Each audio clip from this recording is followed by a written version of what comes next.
ನಮಸ್ಕಾರ ವೀಕ್ಷಕರೇ, ಇದು ನಿಮ್ಮ BNN ಕನ್ನಡ, ನಿಮ್ಮ ಧ್ವನಿ, ನಿಮ್ಮ ಸುದ್ದಿವಾಹಿನಿ. ನಾನು ವಿಶಾಖ ದೇವೇಂದ್ರ ಕುಮಾರ್.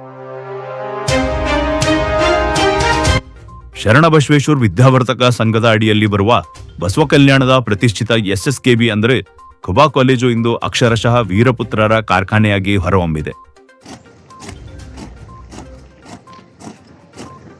2026ರ ದೆಹಲಿ ಗಣರಾಜ್ಯೋತ್ಸವ ಪರೇಡ್ಗೆ ಕಲಬುರಗಿಯ 32 ಕರ್ನಾಟಕ ಬಟಾಲಿಯನ್ನಿಂದ ಆಯ್ಕೆಯಾದ ಏಕೈಕ ಕೆಡೆಟ್ ಎಂಬ ಹೆಗ್ಗಳಿಕೆಗೆ ಈ ಕಾಲೇಜಿನ ಅಜಯ್ ದತ್ತಪ್ಪ ಜೋಗೆ ಪಾತ್ರರಾಗಿದ್ದಾರೆ. ಇದರ ಜೊತೆಗೆ ಕಾಲೇಜಿನ ಇನ್ನು 6 ವಿದ್ಯಾರ್ಥಿಗಳು ಭಾರತೀಯ ಸೇನೆಗೆ ಸೇರುವ ಮೂಲಕ ಬಸವ ಕಲ್ಯಾಣದ ಕೀರ್ತಿಯನ್ನು ಮುಗಿಲೆತ್ತರಕ್ಕೆ ಏರಿಸಿದ್ದಾರೆ. ಖುಬಾ ಕಾಲೇಜಿನ BSc ವಿದ್ಯಾರ್ಥಿ ಹಾಗೂ NCC senior under officer Ajay Dattappa Joge ಅವರು ದೆಹಲಿಯ ಕರ್ತವ್ಯ ಪಥದಲ್ಲಿ ನಡೆಯಲಿರುವ RD ಪರೇಡ್ಗೆ ಆಯ್ಕೆಯಾಗಿ ಜಿಲ್ಲೆಯ ಏಕೈಕ ಪ್ರತಿನಿಧಿಯಾಗಿದ್ದಾರೆ.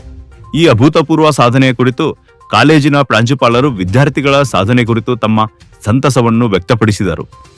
ನಾನು ಡಾಕ್ಟರ್ ಶಿವಕುಮಾರ್ ಪಾಟೀಲ್ ಅಂತ ಹೇಳಿ SSK ಬಸವೇಶ್ವರ ಕಲಾ ವಿಜ್ಞಾನ ವಾಣಿಜ್ಯ ಸ್ನಾತಕ ಮತ್ತು ಸ್ನಾತಕೋತ್ತರ ಮಹಾವಿದ್ಯಾಲಯದ ಪ್ರಾಚಾರ್ಯನಾಗಿ ಸೇವೆ ಸಲ್ಲಿಸ್ತಾ ಇದ್ದೇನೆ. ಒಂದು ಸಂತೋಷದ ವಿಷಯವೆಂದರೆ ನಮ್ಮ ಮಹಾವಿದ್ಯಾಲಯದ BSc ವಿದ್ಯಾರ್ಥಿಯಾದ ಹಾಗೂ NCC cadet senior under officer Ajay Dattappa Joge Eklur ಈ ವಿದ್ಯಾರ್ಥಿಯು 26ನೇ ಜನವರಿ 2026ರಂದು ದೆಹಲಿಯಲ್ಲಿ ನಡೆಯುವ ಗಣರಾಜ್ಯ ಕರ್ತವ್ಯ ಪಥ ಪರೇಡ್ಗೆ 32 ಕರ್ನಾಟಕ ಬಟಾಲಿಯನ್ ಕಲಬುರಗಿಯಿಂದ ಏಕೈಕ ಕೆಡೆಟ್ ಆಗಿ ಆಯ್ಕೆಗೊಂಡಿರುವುದು ನಮಗೆಲ್ಲರಿಗೂ ತುಂಬಾ ಸಂತೋಷವಾಗಿದೆ. ಇದೇ ರೀತಿ ನಮ್ಮ ಮಹಾವಿದ್ಯಾಲಯದ ಇನ್ನೂ ಅನೇಕ ಕೆಡೆಟ್ಗಳು ಭಾರತೀಯ ಸೇನೆಗೆ 2025-26ನೇ ಸಾಲಿನಲ್ಲಿ ಅಗ್ನಿವೀರರಾಗಿ ಆಯ್ಕೆಯಾಗಿದ್ದಾರೆ. ಈ ವಿದ್ಯಾರ್ಥಿಗಳ ಸಾಧನೆಯನ್ನು ಕಂಡು ಶರಣಬಸವೇಶ್ವರ ಸಂಸ್ಥಾನದ 9ನೇ ಪೀಠಾಧಿಪತಿಗಳಾದ ಪೂಜ್ಯ ದೊಡ್ಡಪ್ಪ ಅಪ್ಪಾಜಿಯವರು ಹಾಗೂ ಶರಣಬಸವೇಶ್ವರ ವಿದ್ಯಾವರ್ಧಕ ಸಂಘದ ಅಧ್ಯಕ್ಷರಾದ ಮಾತೋಶ್ರೀ ಡಾಕ್ಟರ್ ದಾಕ್ಷಾಯಿಣಿ ಅವ್ವಾಜಿಯವರು ಹಾಗೂ ಕಾರ್ಯದರ್ಶಿಗಳಾದ ಬಸವರಾಜ್ ಅಣ್ಣಾಜಿಯವರು ಹರ್ಷವನ್ನು ವ್ಯಕ್ತಪಡಿಸುತ್ತಾರೆ. ಅದೇ ರೀತಿ ನನ್ನ ಮಹಾವಿದ್ಯಾಲಯದ ಎಲ್ಲ ನನ್ನ ಬೋಧಕೇತರ ಸಿಬ್ಬಂದಿಯವರು ಹಾಗೂ ವಿದ್ಯಾರ್ಥಿ ಮಿತ್ರರು ಈ ವಿದ್ಯಾರ್ಥಿಗಳ ಸಾಧನೆಗೆ ತಮ್ಮ ಹರ್ಷವನ್ನು ವ್ಯಕ್ತಪಡಿಸುತ್ತಾರೆ.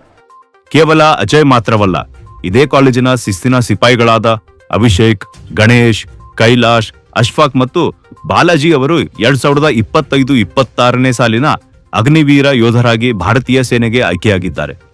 ಇವರೊಂದಿಗೆ ಪರಿವರ್ತನ್ ಕಾಂಬ್ಳೆ ಅವರು ಸೀಮಾ ಸಶಸ್ತ್ರ ಬಲ ಯೋಧನಾಗಿ ಆಯ್ಕೆಯಾಗುವ ಮೂಲಕ ಕಾಲೇಜಿಗೆ ಮತ್ತು ಪೋಷಕರಿಗೆ ಹೆಮ್ಮೆ ತಂದಿದ್ದಾರೆ.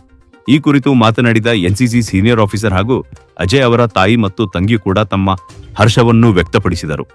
ನಾವು ನಮ್ಮ ವಿದ್ಯಾರ್ಥಿಗಳಿಗೆ ಪಾಠ ಮಾಡಬೇಕಾದ್ರೆ ನಾವು ಯಾವಾಗೂ ಪ್ರೋತ್ಸಾಹ ಮಾಡ್ತೀನಿ. ನಾನು NCC ಆಫೀಸರ್ ಅಷ್ಟೇ ಅಲ್ಲದೆ ನಾನು ಈ ಮಹಾವಿದ್ಯಾಲಯದೊಳಗೆ ಕನ್ನಡ ಉಪನ್ಯಾಸಕನಾಗೂ ಕೂಡ ಸೇವೆ ಸಲ್ಲಿಸ್ತಾ ಇದ್ದೀನಿ. ವಿದ್ಯಾರ್ಥಿಗಳಿಗೆ ಪಾಠ ಮಾಡುವಾಗ ಎಲ್ಲಾ ವಿದ್ಯಾರ್ಥಿಗಳಿಗೆ ಹೇಳ್ತಾ ಇರ್ತೀನಿ, ಈ ದೇಶದೊಳಗ ಹೆಮ್ಮೆಯ ಸೇವೆ ಅಂತಂದ್ರೆ ಒಂದು ನಿಸ್ವಾರ್ಥ ಸೇವೆ, ರೈತ ಇನ್ನೊಬ್ಬ ನಿಸ್ವಾರ್ಥ ಸೇವೆ ಅಂತಂದ್ರೆ ಅದು ಸೈನಿಕ ಅಂತ. ಈ ವಿದ್ಯಾರ್ಥಿಗಳಲ್ಲಿ ಅನೇಕ ರೀತಿಯೊಳಗೆ ನಾನು ಪ್ರೋತ್ಸಾಹ ನೀಡಿ ಅವರಿಗೆ ಪೂರ್ತಿಯಾಗಿ ನೀಡಿ ಇವತ್ತಿನ ದಿವಸ ನನ್ನ ವಿದ್ಯಾರ್ಥಿಗಳು, ನನ್ನ ಕೆಡೆಟ್ಗಳು ದೇಶ ಸೇವೆಗೆ ಆಯ್ಕೆಯಾಗಿದ್ದಾರೆ. ನಮಗೆ ಬಹಳ ಖುಷಿ ಆಗ್ಲತ್ತದ. ನಾನು ಯಾಕೆ ಈ NCC ಅನ್ನು ಆಯ್ಕೆ ಮಾಡ್ಕೊಂಡೆ? ನಾನು ಒಬ್ಬ NCC ಕೆಡೆಟ್. 2017ರಲ್ಲಿ ನಂದು BSF ಆಗಿತ್ತು. ಆದ್ರೆ ಅನಿವಾರ್ಯ ಕಾರಣದಿಂದ ನನಗ ಸೇನೆ ಸೇವೆ ಸಲ್ಲಿಸಕ್ಕೆ ಸಿಗ್ಲಿಲ್ಲ. ಆದ್ರೆ ನಾನು ಆಗ್ಲಿಲ್ಲ ಆದ್ರೂ ಪರವಾಗಿಲ್ಲ, ನನ್ನಿಂದ ಕಲ್ತಿರ್ತಕ್ಕಂಥ ವಿದ್ಯಾರ್ಥಿಗಳಾದ್ರೂ ಭಾರತೀಯ ಸೇನೆಗೆ ಆಯ್ಕೆ ಆಗ್ಲಿ ಅಂತ ತಿಳ್ಕೊಂಡು ನಾನು ಶಿಕ್ಷಕ ವೃತ್ತಿಯನ್ನು ಆಯ್ಕೆ ಮಾಡ್ಕೊಂಡ.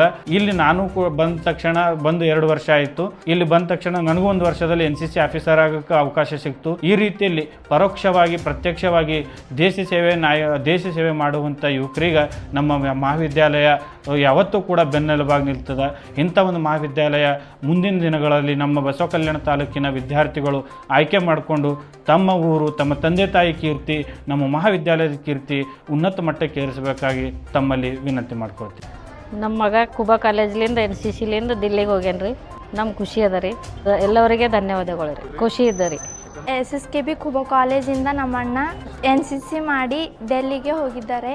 ಅದರಿಂದ ನಮ್ಮ ಮನೆಯವರಿಗೂ ಹಾಗೂ ಎಲ್ಲ ಕಾಲೇಜ್ ಸರ್ ಅವರಿಗೂ ತುಂಬ ಖುಷಿ ಇದೆ. ಎಲ್ಲರಿಗೂ ಧನ್ಯವಾದಗಳನ್ನು ಹೇಳ್ತೀವಿ. ನಮ್ಮ ಅಣ್ಣ ಹೋಗ್ಯಾರಂತ್ರಿ ನಮಗೂ ಖುಷಿ ಅದ ರೀ. ಹಾಗೆ ನಾನು ಮುಂದೆ ಹೋಗ್ಬೇಕಂತ ಅನ್ಕೊಂಡಿದ್ದೆ. ಒಂದೆಡೆ ದೆಹಲಿ ಪರೇಡ್ಗೆ ಆಯ್ಕೆಯಾದ ಅಜಯ್, ಇನ್ನೊಂದೆಡೆ ದೇಶ ಕಾಯಲು ಸಜ್ಜಾದ ಅಗ್ನಿವೀರರು. ಬಸವ ಕಲ್ಯಾಣದ ಖುಬಾ ಕಾಲೇಜ್ ಈಗ ಕೀರ್ತಿಯ ಶಿಖರದಲ್ಲಿದೆ. ವೀರರನ್ನು ಹೆತ್ತ ಈ ಮಣ್ಣಿಗೆ ಮತ್ತು ತರಬೇತಿ ನೀಡಿದ ಗುರುಗಳಿಗೆ ಅಭಿನಂದನೆಗಳು. ಶುಭವಾಗಲಿ ನಮ್ಮ ಹೆಮ್ಮೆಯ ಯೋಧರಿಗೆ.